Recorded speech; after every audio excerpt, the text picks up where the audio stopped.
អ្នកនាំពាក្យរដ្ឋលេខាធិការដ្ឋានកិច្ចការព្រំដែនទាត់ចោលការស្នើលុប MOU ព្រំដែនឆ្នាំ2000របស់ថៃនៅថ្ងៃទី26 ខែមីនាឆ្នាំ2026នេះអ្នកនាំពាក្យរដ្ឋលេខាធិការដ្ឋានកិច្ចការព្រំដែនបានចេញសេចក្តីប្រកាសបដិសេធចំពោះការលើកឡើងរបស់គណៈកម្មាធិការចំពោះកិច្ចព្រឹទ្ធសភាថៃ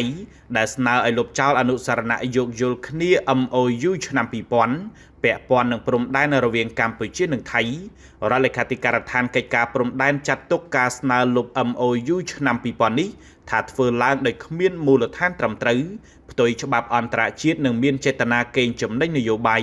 និងបំផ្លាញសមិទ្ធផលដែលសម្រេចបានដោយគណៈកម្មការ JBC នៃភាគីទាំងពីរនាពេលកន្លងមក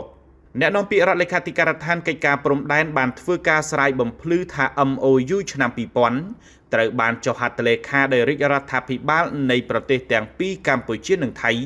និងបានចូលជាធរមាននៅថ្ងៃចុះហត្ថលេខាព្រមទាំងបានយកទៅចុះបញ្ជីនិងតម្កល់នៅលេខាធិការដ្ឋានអង្គការសហប្រជាជាតិ MOU ឆ្នាំ2000មានចរិតលក្ខណៈជាសន្ធិសញ្ញាឬកិច្ចព្រមព្រៀងទ្វេភាគីពាក់ព័ន្ធនឹងព្រំដែនដែលបង្កើតកាតព្វកិច្ចក្រោមច្បាប់អន្តរជាតិនិងជាកិច្ចព្រមព្រៀងដ៏មានសារៈសំខាន់សម្រាប់ភាគីទាំងពីរក្នុងការដោះស្រាយបញ្ហាព្រំដែនដោយសន្តិវិធី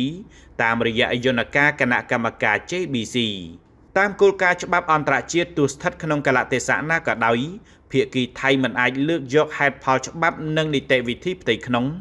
ឬហេតុផលណាមួយដើម្បីជាមធ្យោបាយក្នុងការលុប MOU ឆ្នាំ2000ដែលជាសន្ធិសញ្ញាពាក់ព័ន្ធនឹងព្រំដែនដែលខ្លួនជាភាគីបានឡើយយោងតាមមាត្រា62ចំណុចទី2នៃអនុសញ្ញាទីក្រុងវៀនស្តីពីច្បាប់សន្ធិសញ្ញា VCLT ឆ្នាំ1969 MOU ឆ្នាំ2000បានផ្ដល់សមត្ថកិច្ចនិងសិទ្ធិអំណាចពេញលេញដល់គណៈកម្មការ JBC នៃភាគីទាំងពីរក្នុងការដោះស្រាយបញ្ហាព្រំដែនដោយសន្តិវិធីផ្អែកលើមូលដ្ឋានអនុសញ្ញាបារាំងសៀម1904សន្ធិសញ្ញាបារាំងសៀម1907ផែនទីដែលជាលទ្ធផលនៃការងារខណ្ឌសីមារបស់គណៈកម្មការកំណត់ព្រំដែនឥណ្ឌូចិនសៀមកំណត់ហេតុបោះបង្គោលរបស់គណៈកម្មការឥណ្ឌូចិនសៀមបែបបទបច្ចេកទេស TOR ឆ្នាំ2003និងកំណត់ហេតុកិច្ចប្រជុំរបស់គណៈកម្មការ JBC នៃភាគីទាំងពីរជាក់ស្ដែងនាពេលកន្លងមកគណៈកម្មការ JBC នៃភាគីទាំងពីរសម្រេចបាននូវសមិទ្ធផលជាវិជ្ជមានដូចជាការស្វែងរកទីតាំងពិតប្រាកដនៃបង្គោលព្រំដែនសម័យបារាំងទាំង74ការជួសជុលនិងថែទាំបង្គោលព្រំដែនសម័យបារាំងដែលបានឯកភាពគ្នាការចុះវាស់វែងនិងបោះបង្គោលបណ្ដោះអាសន្នការកសាងបណ្ដាញបង្គោលព្រឹត្តិពីរវិភាគរួមកម្ពុជាថៃនិងការងារវាស់វែងលម្អិតនៅតាមច្រកទ្វារព្រំដែនជាដើម